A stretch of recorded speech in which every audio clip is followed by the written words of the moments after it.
So there does seem to be a strong belief that using your voice to internalize, understand and give meaning to music rhythm, pitch, melody and phrasing can greatly enhance and increase your instrumental abilities and musical memory. So if you look at musicians like Jimi Hendrix, Dave Gilmore, Mike Lindup, George Benson, Slam Stuart and blues and jazz musicians of the past, they all have in common at some point or another they sang along with their improvisations, and this shows a really strong connection between their inner ear and, or the mind's ear as it were, and their instrumental abilities. So sing what you play, or more accurately playing what you sing when you hear it internally, can really shorten the gap in between what you hear and how your fingers interpret that, and that's also known as audiation. And audiation also means to be able to manipulate sounds within the mind, as in like hearing a major melody and turning it into a minor melody, and also hearing phrases within your head that you can reproduce. This is also known as, especially when it comes to memory, when you say things out loud or sing along with things, it's known as the production effect or dualcoding, meaning that you use your visual memory alongside your oral memory, or auditory memory rather, and that produces a stronger memory trace that's easier to recall. Furthermore, when you sing out loud like that, it tends to release a lot of neurochemicals, one of which is dopamine, which increases learning and enhances memory. So it's a win-win situation there. Furthermore, singing along to things and really being able to audiate and hear things within your head, and your voice is going to help you with that a lot, will help you work out new things by ear, transcribing, and furthermore it will eliminate the trial and error process by quite a bit. So we're going to look at some different ways we can use the voice in that respect. And there are two different strands to using the voice in the practice room.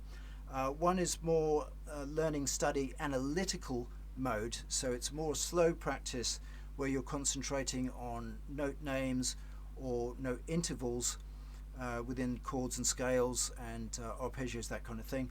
And the other one is the more fast performance practice where you're just using scat syllables to play along with what you're singing, which I've just demonstrated. So going back to the learning study side of things, one good form of practice is sightseeing or internal sight reading away from the instrument, by which I mean, for instance, if you pick up a songbook and look at especially songs you know and know well, and sing along to them while the music's playing, whilst following the score, this will help you internalize rhythmic values, pitch direction, pitch values, and structure a lot more easily than having to go into it cold, as it were.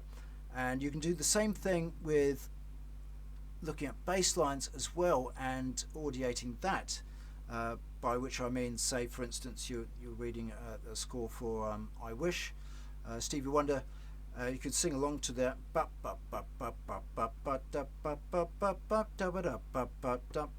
So again, you're hooking up your oral memory with your visual memory, and this is really going to solidify being able to read things and sightseeing, which of course you can do in parallel with sight reading in the normal way on your instrument, and one will support the other. The next thing you can do is vocalize rhythms when you play them. Of course, you could go through the sort of the rhythm pyramid, as it were, whole notes, half notes, quarter notes, eighth notes, 16th notes, etc., and then combinations and triplets, etc. And that's a great way to sort of sharpen up timing and note values. So for instance, you could run up a scale: 1 and 2 and 3 and 4 and 1 and 2 and 3 and 4, 1 and 2 and 3 and 4 and 1 and 2 and 3 and 4, 1 and a 2 and a 3 and a 4 and a 1 and a 2 and a 3 and a 4, 1 and a 2 and a 3 and a 4 and a 1 and a 2 and a 3 and a 4, 1 and a 2 and a 3 and a 4 and a 1 and a 2 and a 3 and a 4, 1 and a 2 and a 3 and a 4 and a 1 and a 2 and a 3 and a 4. So again, you know, you can sing along with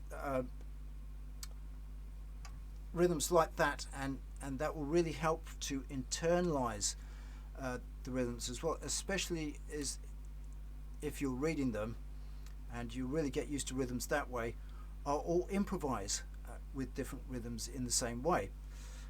Next up is singing arpeggios, scales,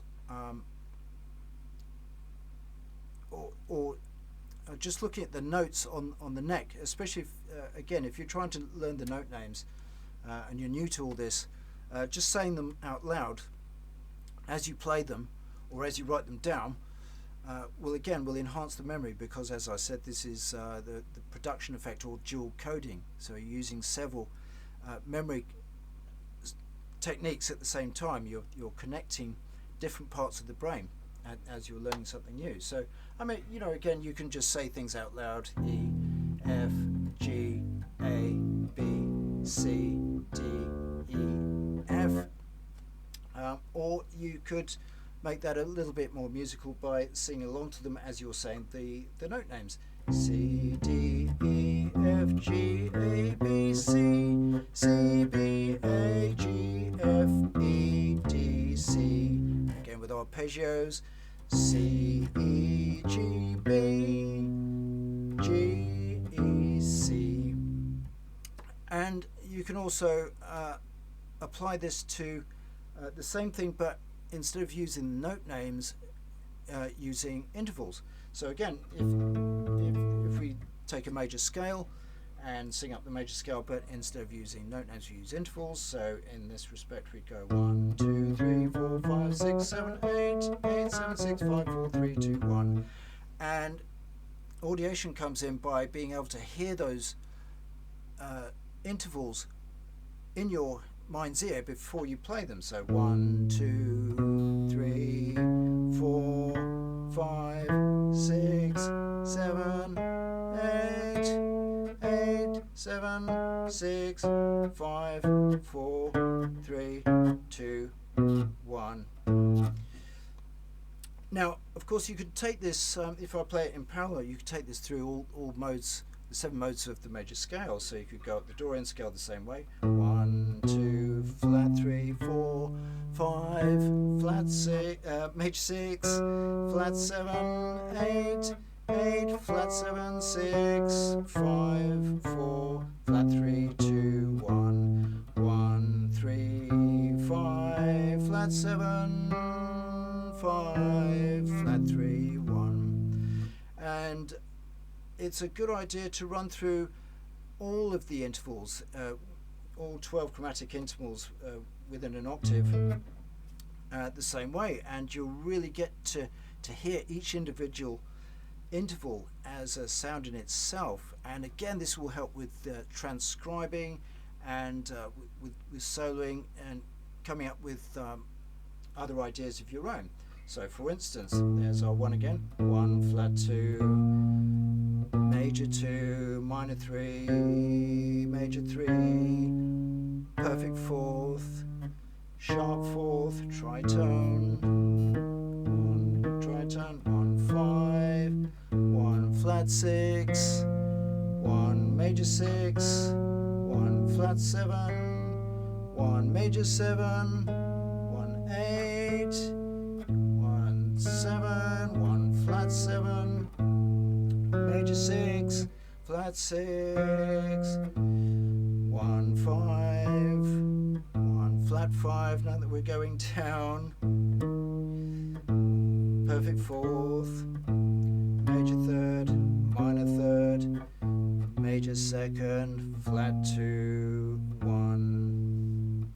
again, we can do this with it, arpeggios. 1, 3, 5, 7, 7, 5, 3, 1. And we can also look at melodies in the same way, just a simple melody and then build up from there. So simple melodies: 1, 1, 5, 5, 6, 6, 5, 4, 3, 3, 2, 2, 1. So really working out melodies in that respect and being able to sing along with them will really enhance the memory and really give meaning to some of these intervals as you play them. And as I've said, it's a good idea to sing them first and then play them, so sort of guest sing them, as it were. And you'll find your inner ear becoming more and more accurate the more you use your voice. So again, you can apply this to sort of, should we say, scat singing, things like solo parts. If we take from Donna Lee the start of Charlie Parker's first solo.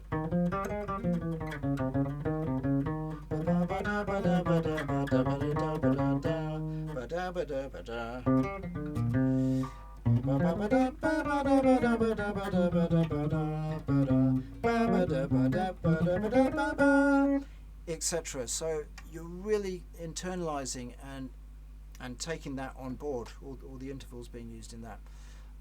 So again, we're getting into the performance side of things. So the learning side of things, you're taking things apart, learning intervals, learning note names, and with the singing performance practice, this is more about either singing along to something that you're working out, like the Parker example, or just experimenting with some of the scales that you might be learning at the time.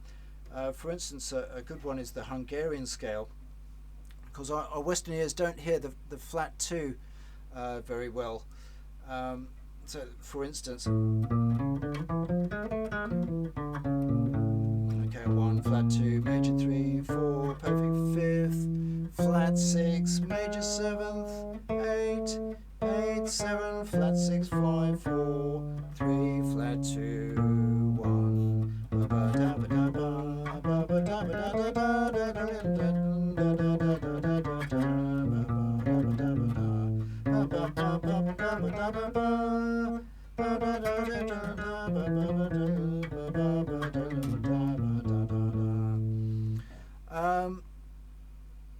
So you know, using this to be inventive and just sing along with arpeggios.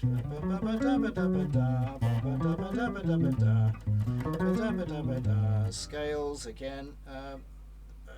Good one of those scales that you might not normally encounter that much in everyday play. You know, melodic minors, a classic 1, 2, 3, minor 3, 4, 5, major 6, major 7, 8, 8, major 7, major 6, 5, 4, flat 3, 2, 1.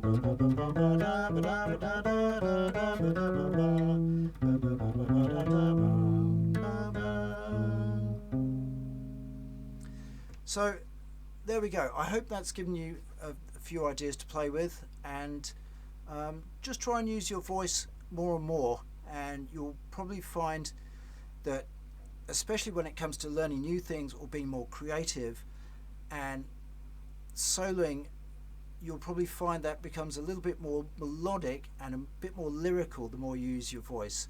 So let me know in the comments below if this has helped you out at all, and hopefully that has been of some use to you. So thanks again. I'll see you next time.